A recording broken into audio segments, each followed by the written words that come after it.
I thought today, you know, being the date it is, we're 2018, it's 100 years since the Great War, First World War. So I thought we'd just have a look at what's it. Now, I'm no expert in harness of that time, but this is a set.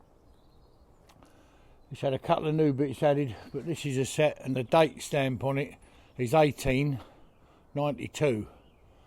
Most army stuff was stamped with a date. So I'm not going to talk about the harness, just one section of the harness that's interesting, and then I'm going to talk about the bridle that was used. So this, we all think that our quick releases, you know, modern harness, biothane, all the different stuff we've added over the years, it's all basically the same as it was, you know, 100 years ago. But I thought this is quite interesting. Old army harness from that time, and there's your quick release. You know, it's exactly the same as what we use today. So, you know, if you imagine that on your tugs. So yeah, a quick release. So obviously a lot of horses died that time in that war. People don't realise just how many thousands upon tens of thousands of them. And this is the type of horse they would have had, because he would have been a farm horse. He'd have been a working horse on a farm, and he'd have been taken, you know, for the Great War. So he'd have been clipped out and done, but basically this is the type of horse they would have had. Obviously to pull a limber and wagons and sight, you want something with a bit of size and a bit of weight. So this fellow would have been the type of thing that would have been taken off a farm and used. So I'm just going to talk a little bit about the bridle. What I'm going to do is get a very knowledgeable young man who makes harness, and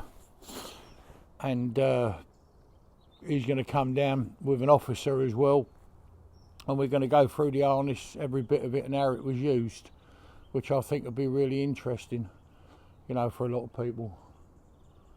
But thank God this old fella's not going to go to war. All right, my baby. So we're going to talk about this. I thought we'd bring it outside, then we're going to get inside as quick as we can with a cup of tea and look at it on a table. But I thought we'd bring out this and just show you. So this is exactly how it would have been back in the day. And basically all it is a head collar. So if we take this away, these bits, which is easy done, they have little buttons here, you just pull them forward and off they come. Yeah.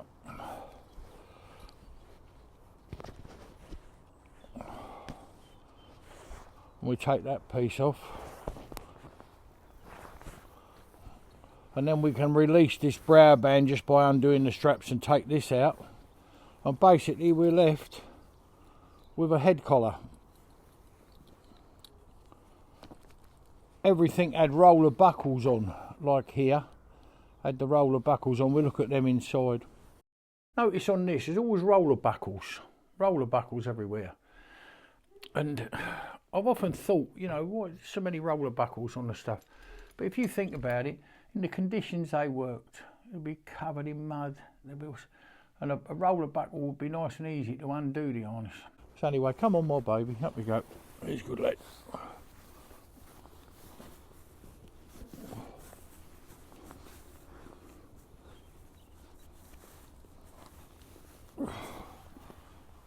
So basically what we got there is a head collar.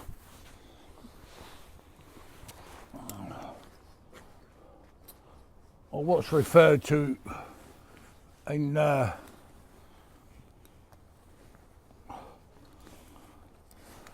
can hardly feel my fingers today, it's okay. But what we call a head collar. In America we have a lot of people watch these from the States and Canada. The head stall. So there you go. So that's the basic head collar. So what they've added, this strap would have been attached here with a ring normally on a head collar, but they put this brow band on so it can pass through there and through there, much like a driving bridle. And then we got this flap that comes over with a brass button there to put it on, just to hold it in place. And then by adding this strap here, it becomes a bridle. So if I put that over, oh my little lad. So that piece could easily be undone and released from the horse's mouth, and then it could be tethered on a picket line. If you had a picket line, come up baby, I've got to keep that other one, let's just put him on his proper head collar. Now we got it, that's it. Remove this one so you can see better. So a picket line, you've heard of that, you know, in the army. Picket lines was a rope pinned to the ground, maybe 100 foot long, a little strap round the horse's back leg that was fitted to that rope to restrict his movement. He could still lie down and like that. And another picket line at this height that they would be tethered at the front. So when they was in camp, they could feed them, but you know, look after them, and they'd all be in a line tied up. We'll have some pictures of that, no doubt, in another film. So basically, this is our head collar now turned into a bridle. I've just put a bit up on his back here for a minute so I could show you. This is as near as I've got to an old military. I've got old military reversibles, but I can't find them. But basically, that's a military reversible. This one's got a rain guard on the bottom, so if you was driving a team of horses, it wouldn't get caught up, or a pair, he wouldn't put the cheek piece over the rain next door. But this is basically what it would be. So reversible. So one side serrated, and you could turn it round that way and have the smooth side. So I'm just going to put that on this side first. Come over, darling. There's a good little boy.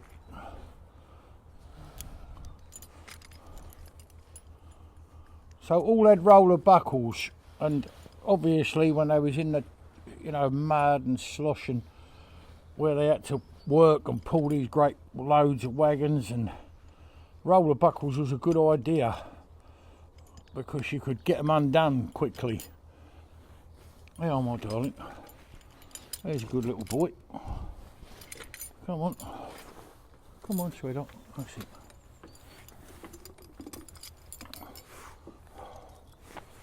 So this is Harvey, this horse. You'll see him on other films. He's just come here for training, and we've borrowed him just to show you how this works. So now we have our bridle. We have adjustment this side here to lift it up and down.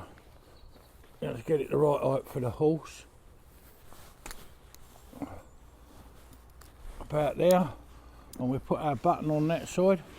So now we've got our bridle. I say the idea of these was this cheek piece coming back was to stop the horse chewing the reins. Yeah, and yeah, it makes sense to me that that's what they were designed for, just to keep it away from the horse's mouth, so he couldn't quite get to there. If it was coming straight down here, so like it would be easier to get it in and chew the reins, but back there, that's it. So yeah, also what they would do, would have a cord off of here around the horse's neck sometimes, especially ridden horses, so they could tie them up. And before that, at the Battle of Waterloo, etc., they would have a chain coming around here over its neck, a chain, so that a sabre couldn't be used to cut someone else's reins. There would be a chain there, so that if you try to cut someone's reins in a battle, you put it through it would be on the chain, so you'd have a chance that they wouldn't cut your reins, so you got no steering or control. So that's the little bridle back from all that time, and what was used in the army. Oh my darling. So then by just pulling that, yeah, I could take this off, and there you've got your head collar.